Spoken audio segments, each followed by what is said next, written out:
मी अरुण घोडके. शिवचिंतन. थोर इतिहास संशोधक प्राध्यापक डॉक्टर जयसिंगराव पवार सर यांनी वयाच्या 85 वर्षी अखेरचा श्वास घेतला. सरांची जन्मभूमी सांगली जिल्ह्यातील तडसर गाव, पण कर्मभूमी कोल्हापूर होती. त्यांनी इतिहासामध्ये अमूल्य अशी कामगिरी केली. 25पेक्षा अधिक इतिहास संशोधन ग्रंथ, 45 शोधनिबंध, शिवचरित्र, शंभूचरित्र, राजाराम महाराजांचे चरित्र, महाराणी ताराबाई साहेबांचे चरित्र, शाहू महाराजांचे चरित्र असे विपुल लेखन त्यांनी केले. सर हे थोर समाज जागृती करणारे विचारवंत होते. माझा आणि सरांचा परिचय तसा 35 वर्षापूर्वीचा. मी 1991 साली छत्रपती संभाजी महाराजांच्यावरती व्याख्यानं सुरू करण्याचं केली. त्यावेळीपासून त्यांच्या घरी माझे जाणे येणे होते. सरसुद्धा वर्षातून किमान 2दा तडसर गावी सहकुटुंब जात असायचे, तेव्हा माझ्याकडे आवर्जून यायचे. माझे वडील डॉक्टर बाबुराव कृष्णा घोडके हे रयत सेवक होते आणि प्रत्यक्ष कर्मवीर अण्णांचा त्यांना सहवास लाभला होता.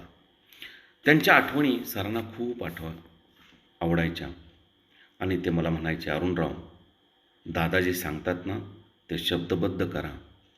आणि त्या कर्मवीरांच्या दुर्मिळ आठवणी मी रयतधारा पुस्तक लिहिले, त्यामध्ये शब्दबद्ध केल्या. सरांना ते खूप आवडले. मी भेटलो की मला म्हणायचे, अरुणराव, सध्या व्याख्याने कुठे सुरू आहेत? मी सांगितले की सरांना खूप आनंद वाटायचा. लगेच उठून घरातील आपल्या संग्रहातील पुस्तके मला भेट द्यायचे. 2006 साली माझी मध्य प्रदेशमधील इंदूर येथे व्याख्यानं होती. सलग 3 दिवस. इंदूरच्या खासदार सुमित्रा महाजन अध्यक्षस्थानी होत्या. सर स्वतः सहकुटुंब 3 दिवस माझे व्याख्यान ऐकण्यासाठी हजर होते. व्याख्यानानंतर ते मला म्हणाले होते, अरुणराव, खूप छान. अजून काही संदर्भ हवे असतील तर या ना कोल्हापूरला माझ्या घरी. माझ्या वडिलांच्या प्रतिम पुण्यस्मरणानिमित्तानं मी सरांना कार्यक्रमासाठी बोलवले होते. सरांची तब्येत ठीक नव्हती. ते मला म्हणाले, अरुणराव, माझा फोन स्पीकरवरती ठेवा. मी 10 मिनिटे बोलणार आहोत. आणि त्यांचा लाभ आमच्या ईश्वरपूरच्या शेकडो श्रोत्यांना मिळाला. सरांच्या प्रत्येक पुस्तक प्रकाशनाला मला ते आवर्जून फोन करून बोलून घ्यायचे. मी जात असे. सर मला हाताला धरून पुढील रांगेत बसवायचे. अशा खूप आठवणी आहेत. मी जेव्हा कोल्हापूरला गेलो तेव्हा माझी पावले आपसुकपणे सरांच्या घराकडे वळायची.